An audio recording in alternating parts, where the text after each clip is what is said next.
anyone see the trailer, the dialogue comes in कि 90s queen. हम सब आपको अभी भी queen नहीं मानते हैं. Tell us the very first reason you said yes to the film. I think this show came to me 10 years ago and तभी भी बहुत ही interesting था क्योंकि जैसे आप सब जानते हैं this is the Indian official adaptation of a American show called Revenge जो ABC Studios ने बनाया था. It was very acclaimed show. तो ये उसका adaptation है जो मेरे पास पहले भी आया था लेकिन under different circumstances. एंड अब जो इन्होंने पूरा अच्छी तरह जमा के 10 years hence हम सब वापस वही शो बना रहे, तो कहीं ना कहीं ये शो मैं करने ही वाली थी चाहे तब या आज या कल. तो ये एक ऐसा था कि स्टोरी बहुत ही दिलचस्प है, बहुत ही इंटरेस्टिंग है. इसमें suspense, thriller, elements of drama, twist, turns, plot सब कुछ है. सो इट इज समथिंग कि आप मिस ही नहीं कर सकते हो. So there was no two ways कि मैं न करती ये शो. रवीना की ओरिजिनल शो की बात की जाए तो क्या आपने ओरिजिनल शो देखा है और क्या जो कैरेक्टर ओरिजिनल शो में है वो आप को देख के मतलब आपने कुछ टिप्स दी क्या है? तो इस कारण ही मैंने ओरिजिनल शो नहीं देखा. मैंने सिर्फ एक सीजन देखा to see the world of the and the planning of the entire show. लेकिन जनरली मैं एक कैरेक्टर नहीं देखती हूँ बिकॉज फिर कहीं जहन में वो बैठ जाता है और आप वो सबकॉन्शियसली आप फॉलो करने लगते हो.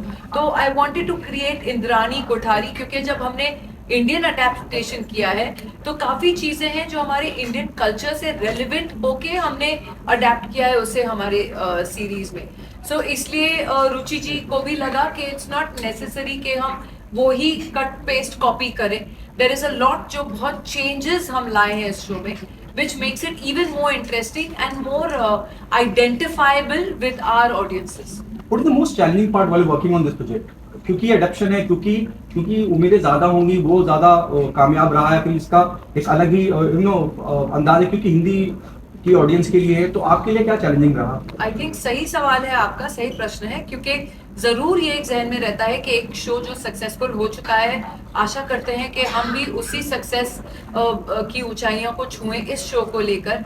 मेहनत तो सभी करते हैं और कामयाबी तो सभी चाहते हैं लेकिन अल्टीमेटली ऑडियंस इज किंग और ऑडियंस के ऊपर निर्भर है कि उनको शो पसंद आता है नहीं आता है. अब तक के जो रिएक्शंस हैं ट्रेलर्स को लेके वो बहुत ही पॉजिटिव हैं, बहुत ही अच्छे हैं. एक लोगों में एक एक्साइटमेंट है कि ऐसा एक शो आ रहा है थोड़ा अलग किस्म का.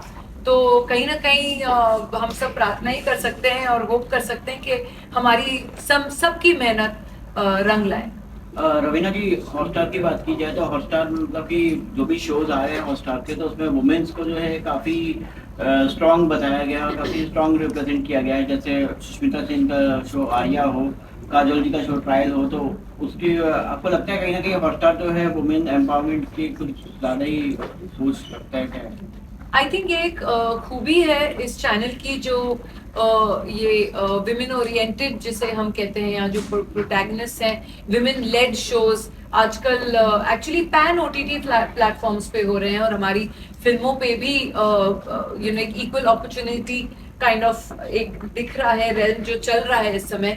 सो I think it is a great change for basic awareness also in our society to bring about that change. तो कहीं ना कहीं ये इन्फ्यूज करता है ऑडियंसेस के माइंड्स को भी and it's kind of working and I think ये एक बहुत ही अच्छा साइन है कि a platform encourages mostly women led shows and अगर आप देखें तो it is something that is being accepted very well. So एक acceptance जो है वो भी बहुत ज़रूरी है क्योंकि आप जो है आप you can keep making content लेकिन अगर ऑडियंस नहीं एक्सेप्ट करे तो कंटेंट नहीं चलेगा. लेकिन मतलब ऑडियंस की तरफ से भी ये एक्सेप्टेंस है. So in basically I feel in society it's a great change. Indrani ji का किरदार और रमिका सेन जी का किरदार कितना सिमिलर है और कितना डिफरेंट है दोनों किरदार में and adding on that how long we have to wait for chapter 3.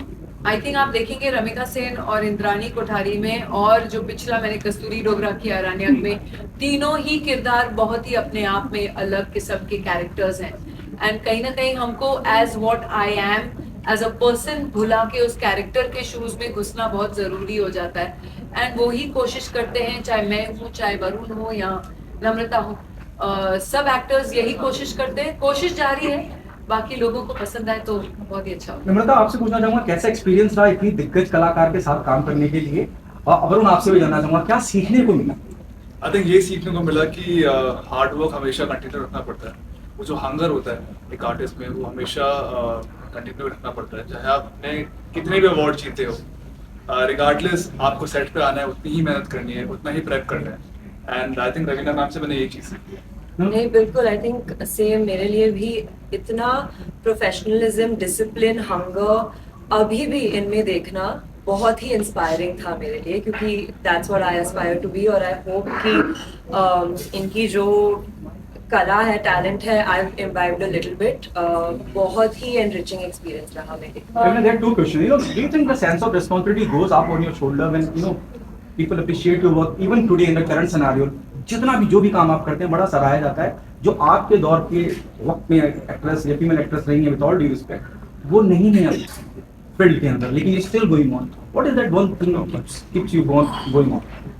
देखिए, मैं दूसरों के लिए नहीं, लेकिन मैं अपने आप के लिए तो कह सकती हूँ कि मैंने I have always chosen quality over quantity. And कहीं ना कहीं आई थिंक अगर आप टैलेंटेड हो, हार्ड वर्किंग हो एंड सिंसियर, और एक ऑनेस्टी हो अपने काम के साथ, तो आपसे कोई आपका काम नहीं छीन के लेके जा सकता है। तो maybe the choice of roles, and I have been lucky also, थोड़ा बहुत लक की भी बहुत जरूरत होती है, क्योंकि बहुत बार होता है हम बहुत मेहनत करते हैं और कभी कभी कुछ चीज़ नहीं चलती है, तो ऐसे एक ठेस सी पहुंच जाती है दिल में। लेकिन I have been lucky also, कृपा रही है, ईश्वर की कृपा रही है, ऑडियंस की कृपा रही है कि उन्होंने मुझे हर किरदार में एक्सेप्ट किया। एंड वो मेहनत अभी भी जारी है। एंड मैं जहाँ तक कोशिश करती हूँ कि मैं हर एक जो भी शो या फिल्म करूँ, वो मैं कभी अपना कैरेक्टर रिपीट नहीं करती हूँ। आई ट्राई एंड डू के हर एक अलग ही अंदाज में, एक अलग ही तरीके का किरदार हो, तो मुझे भी मजा आता है करने में, मुझे एक चुनौती सी लगती है, एंड आई होप ऑडियंस को भी मजा आए। लास्ट रवीना जी, क्वेश्चन गाइस, रवीना जी, लास्ट क्वेश्चन। रवीना जी, 90s की बात की जाए तो 90s की जो एक्ट्रेस थी, हमने देखा कि 2023 में जो है काफी सारे एक्टर्स एक्ट्रेसेस जो है काफी अच्छा काम किए हैं। 90s के जो एक्टर एक्ट्रेसेस थे, जैसे बॉबी देओल जी हैं और सनी देओल जी हैं, काजोल जी, सुष्मिता जी, तो सब लोग ने बहुत ही अच्छा काम किया है 2023 में। तो आपको लगता है कहीं ना कहीं जो है यंग जनरेशन को एक रन फॉर देयर मनी है, आ गए वापस? हमारी इंडस्ट्री ऐसी है कि हम सब के लिए जगह है। कोई ऐसा नहीं है जिसे शायद अगर जिसने अपना मुकाम या नाम बनाया हो या मेहनत की हो या टैलेंट, कभी ना कभी तो आपका टाइम आएगा ही। तो ऐसी कोई बात नहीं है कि हम न किसी का काम छीन रहे हैं और न कोई हमसे काम छीन रहा है। Like I said, talent is always here to stay, and fresh and new talent is always welcome. Namita and Varun आपसे जानना चाहेंगे, जब मैम नम्रता। यस नम्रता या जब मैम आपके सामने हो तो क्या कुछ आप लोगों ने पहले से प्लानिंग करती है? And what was your first day in the shooting with her? Planning